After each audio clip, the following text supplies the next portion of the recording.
India और श्रीलंका के पास समुद्र में टापुओं और उथले पानी की एक कतार है। यह प्राकृतिक संरचना अद्भुत और रहस्यमयी है। यह है राम सेतु, जिसे एडम्स ब्रिज भी कहते हैं। यह पुल सदियों से लोगों के लिए आकर्षण का केंद्र रहा है।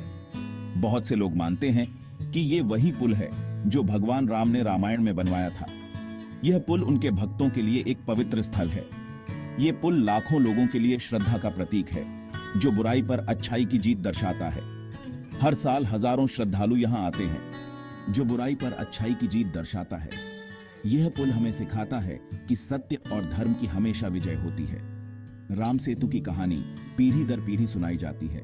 यह कहानी हमारे समाज की सांस्कृतिक धरोहर का हिस्सा है। यह कला, साहित्य और वैज्ञानिक बहसों में भी दिखता है। वैज्ञानिक और इतिहासकार इस पुल के रहस्यों को समझने की कोशिश कर रहे हैं। राम सेतु पर अलग अलग नजरियों को समझकर हम आस्था की ताकत और अपनी दुनिया की जटिलताओं को समझ सकते हैं। यह पुल हमें एकता और विश्वास का संदेश देता है। आइए इस पुल के अस्तित्व और उसके गायब होने के पीछे की अलग अलग कहानियों को जानें। यह पुल हमारे इतिहास और संस्कृति का एक महत्वपूर्ण हिस्सा है। रामायण एक प्राचीन भारतीय महाकाव्य जो सदियों से भारतीय संस्कृति और परंपरा का अभिन्न अंग रहा है। भगवान राम और उनकी पत्नी सीता को रावण के चंगुल से छुड़ाने की उनकी खोज की कहानी कहता है। यह कहानी साहस, प्रेम और समर्पण की मिसाल है। लंका, रावण के द्वीपीय राज्य तक पहुंचने के लिए राम को विशाल समुद्र पार करने की जरूरत थी। यह समुद्र उनके और उनके लक्ष्य के बीच एक बड़ी बाधा थी। उनके भक्त हनुमान और वानरों की एक सेना उनकी सहायता के लिए आई। हनुमान की निष्ठा और वानरों की मेहनत ने इस असंभव कार्य को संभव बना दिया। सबने मिलकर तैरते हुए पत्थरों का एक पुल बनाया, जो उनकी एकता और समर्पण का प्रतीक था, जिनमें से हर एक पर राम का नाम लिखा था। यह नाम पत्थरों को तैरने की शक्ति देता था।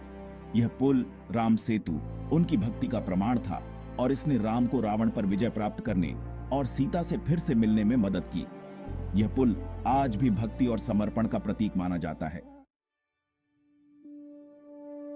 वैज्ञानिक राम सेतु के निर्माण पर एक अलग दृष्टिकोण प्रस्तुत करते हैं। भूगर्भीय अध्ययन बताते हैं कि यह एक प्राकृतिक संरचना है। हजारों वर्षों में बने चूना पत्थर के उथले भाग इसकी संरचना बनाते हैं। ये उथले भाग, जो कभी समुद्र तल से ऊपर थे, समुद्र के बढ़ते स्तर और बदलते रेत के स्वरूपों के कारण डूब गए। समुद्र, प्रकृति की एक शक्तिशाली शक्ति, पृथ्वी की सतह को लगातार बदलता रहता है। यह प्राकृतिक प्रक्रिया समय के साथ उस संरचना का निर्माण और परिवर्तन कर सकती थी, जिसे हम राम सेतु के रूप में जानते हैं। समय की गूंज, इतिहास में सुराग की तलाश। प्राचीन अवशेषों और मानचित्रों के माध्यम से हम अतीत की कहानियों को समझने की कोशिश करते हैं। ऐतिहासिक अभिलेख राम सेतु के अस्तित्व के बारे में सीमित जानकारी देते हैं। ये अभिलेख हमें उस समय की झलक दिखाते हैं जब यह पुल अस्तित्व में था। प्राचीन ग्रंथों में भारत और श्रीलंका के बीच एक भूमि संबंध का उल्लेख मिलता है। यह उल्लेख हमें उस समय की भूगोल और संस्कृति के बारे में जानकारी देता है। यह एक प्राकृतिक भूमि पुल था या मानव निर्मित संरचना, यह बहस का विषय बना हुआ है। वैज्ञानिक और इतिहासकार इस पर अलग अलग मत रखते हैं। निर्णायक साक्ष्य की कमी राम सेतु के आसपास के रहस्य को और बढ़ा देती है। यह रहस्य हमें और अधिक खोज करने के लिए प्रेरित करता है। यह हमें समय की विशालता और अपने ज्ञान की सीमाओं की याद दिलाता है। अतीत के रहस्यों को सुलझाने की हमारी कोशिशें हमें हमेशा आगे बढ़ने के लिए प्रेरित करती हैं। स्पष्ट ऐतिहासिक दस्तावेजीकरण के अभाव के बावजूद राम सेतु की कथा कल्पनाओं को मोहित करती है और विस्मय को प्रेरित करती है। यह कथा हमें अतीत की गहराइयों में झांकने के लिए प्रेरित करती है। आज का राम सेतु रहस्य और बहस का स्थान। आज राम सेतु आकर्षण और बहस का विषय बना हुआ है। यह बहुतों के लिए एक पूजनीय तीर्थ स्थल है, उनके विश्वास का प्रमाण है। दूसरों के लिए यह एक भूवैज्ञानिक आश्चर्य है, जिसे प्रकृति की शक्तियों द्वारा आकार दिया गया है। इसकी उत्पत्ति को लेकर चल रही बहस आस्था, पौराणिक कथाओं और विज्ञान के मेल को उजागर करती है।